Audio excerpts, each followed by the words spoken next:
Guys আজি আমি আহিছো পাটেকিবৈ এখন দৃশ্য হৈছে নদী এইখন পথাৰখন আজি আমি আহিছো পাটেকিবৈলৈ এইটো আমাৰ মাধুৰ্য মন্দিৰ এয়া নিকুঞ্জনা যোনজনে ভিডিঅ' কৰি আছে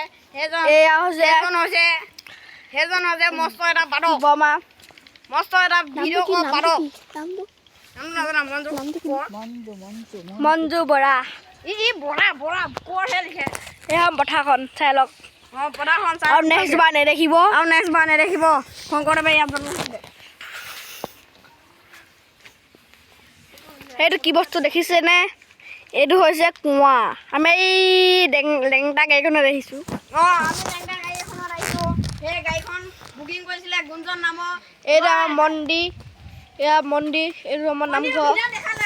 এয়া মানুহ এয়া সেইফালে আমাৰ খানা বনাই আছে এয়া ফটো উঠি আছে এইবিলাকে এইখিনি আমি সামৰিলোঁ।